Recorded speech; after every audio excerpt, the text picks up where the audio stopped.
थोड्याच वेळात आम्ही ऑफिसला पोहोचतोय. आमचं केबिन नीट साफ करून ठेवा.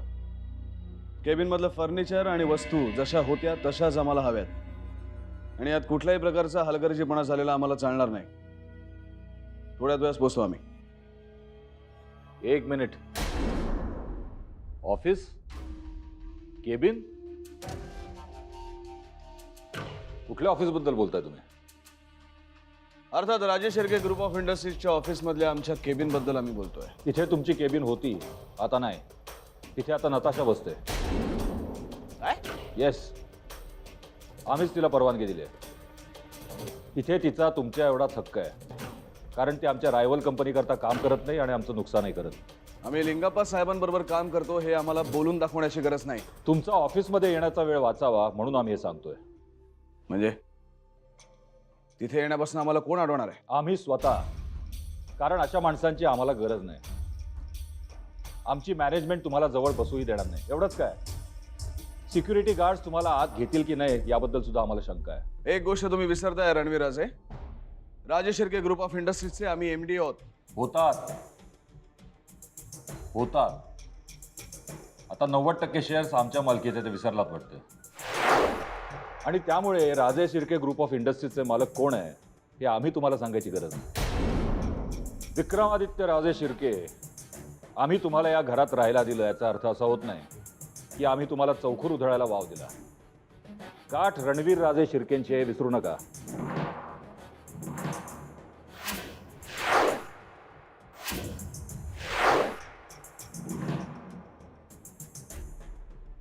आम्ही तुम्हाला या घरात राहायला दिलं याचा अर्थ असा होत नाही की आम्ही तुम्हाला चौखूर उधळायला वाव दिला. गाठ रणवीर राजे शिर्केंची हे विसरू नका. तुम्ही काही काळजी करू नका सर, मी सगळं व्यवस्थित करतो. तुम्ही एकदम निश्चिंत राहा. साक्षी, फोन घेऊन जा.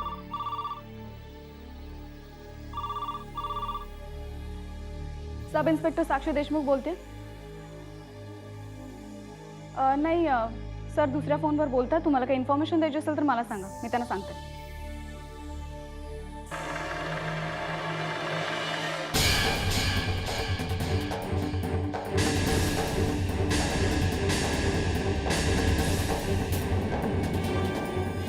Okay okay, thank you.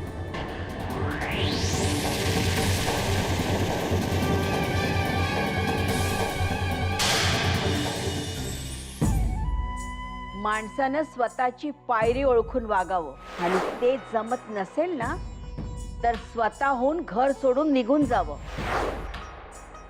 हे असं किती दिवस चालणार आहे? साईमा भैयासाहेब मला कधीच स्वीकारणार नाही. आज माझ्यामुळे 2 भावांमध्ये, आई मुलामध्ये दुरावा निर्माण झालाय. हा दुरावा कधी संपणार आहे?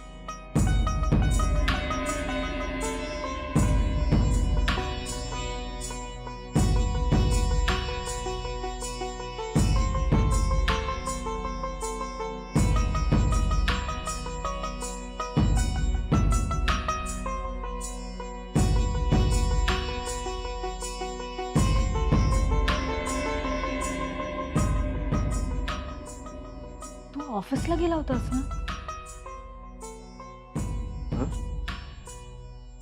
ऑफिसला गेला होतास ना? हा.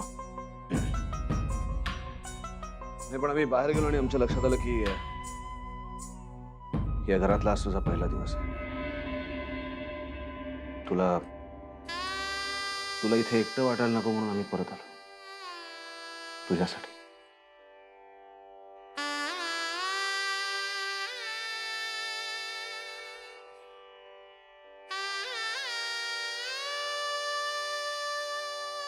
तुझ्या डोळ्यात का पाणी?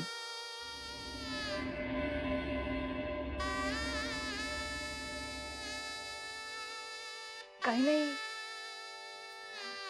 तुला माहितीच होतं ना, या घरात सगळ्यांबरोबर येऊन एकत्र राहायचं आमच्या तिघींचंही स्वप्न होतं. म्हणून कदाचित आनंदाचे अश्रू आहेत.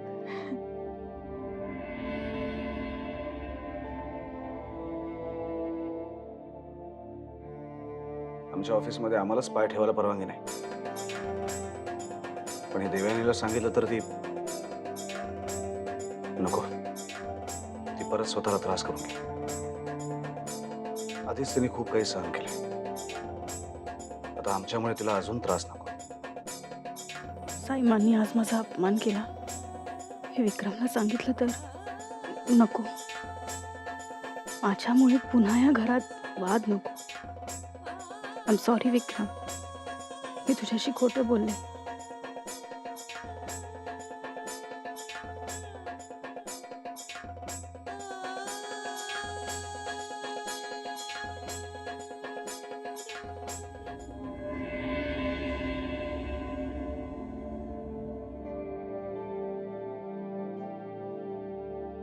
तुझं एक स्वप्न पूर्ण झालं देवयानी. आता या घरातली माणसं जेव्हा तुला आपणहून स्वीकारतील ना, या घरची कुलवधू म्हणून, तेव्हा तुझं दुसरं स्वप्नही पूर्ण होईल. आणि ते आम्ही पूर्ण करून दाखवू, हा शब्द आहे आमचा.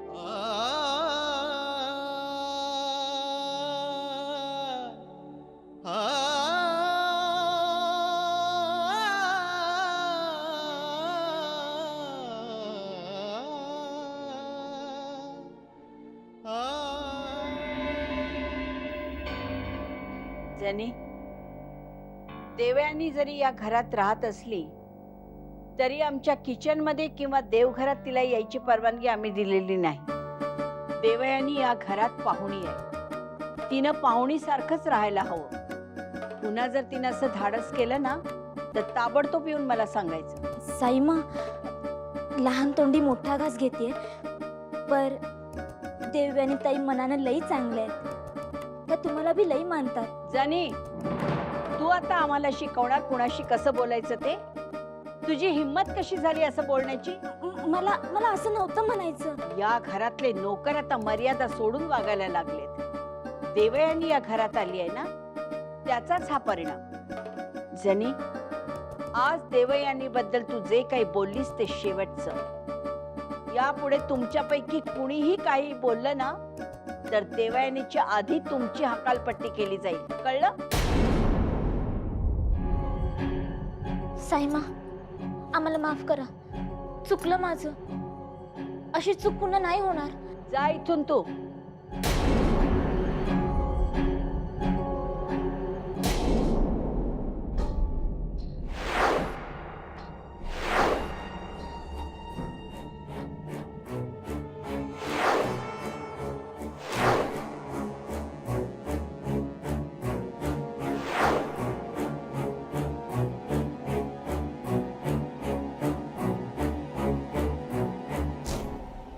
चला.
देवयानी,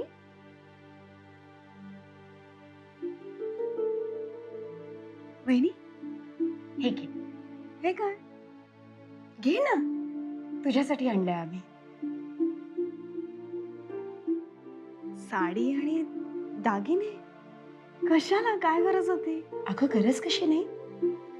राजेश शिर्केंची कुलवधू आहेस तू. आता कुलवधू सारखं दिसायला नको तुला, राहायला नको तिच्यासारखं. वहिनी म्हणजे हे असे कपडे आणि दागिने रोज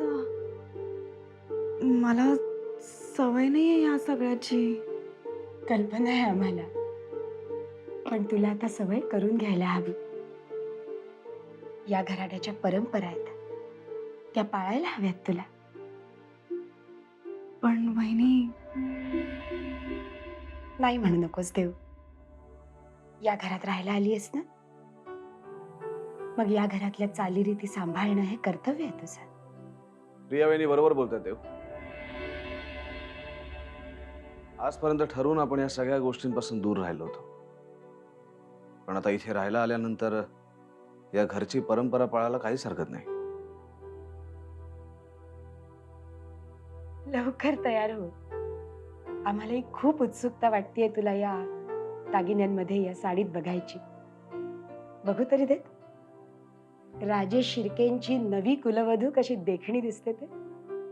लवकर तयार हो. हं, आलो चल.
पोलीस स्टेशनला चल. चल पोलीस स्टेशनला. थांब. पवार, बाकी सगळ्यांना पकडा, मी ह्याला बघते.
हे पिस्तूल पहिला इकडे आण. ये लवकर. तू काय समजते स्वतःला? तुझ्यासारखे किती पोलीस आले आणि गेले. चल पुढे चल.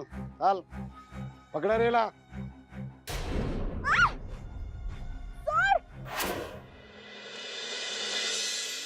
खूप सुंदर दिसते. खर तर या दागिन्यांमुळे तू अजून छान दिसतेस. नाहीतर कशी दिसत होतीस तू? नाही सॉरी, आम्हाला म्हणायचं होतं की तू सुंदर आहेस आज. तू हे दागिने घातल्यामुळे दागिन्यांना शोभा आली. तू आज खऱ्या अर्थाने या घरची कुलवत वाटतेस. खरंच. विक्रम, तू आग्रह केलास म्हणून मी ही साडी आणि हे दागिने घातले. पण म्हणजे मी या घराची कुलवधू झाले असं नाही ना. जोपर्यंत साईमा मिळेल तोही अधिकार तुला लवकरच मिळेल.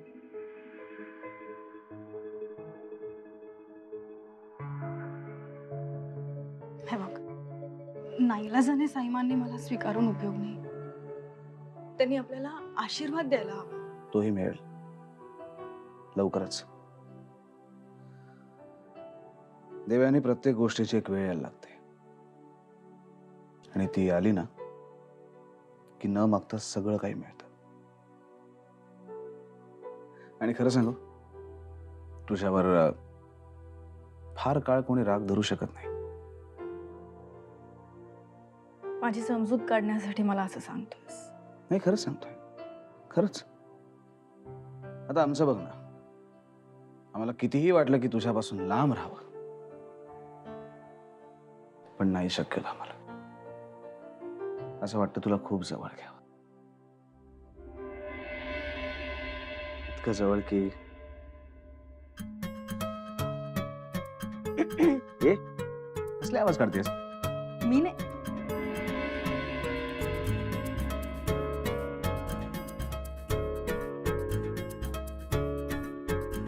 I am sorry. आम्ही डिस्टर्ब नाही केलं ना तुम्हाला?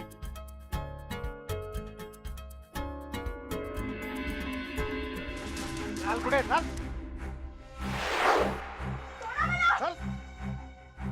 तू चल हट. चल. हे पकडा रेला.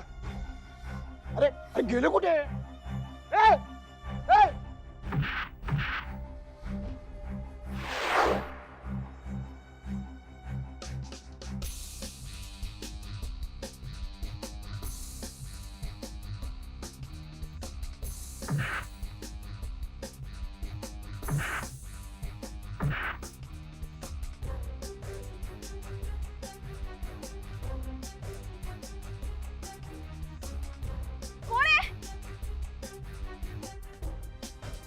ये उठ.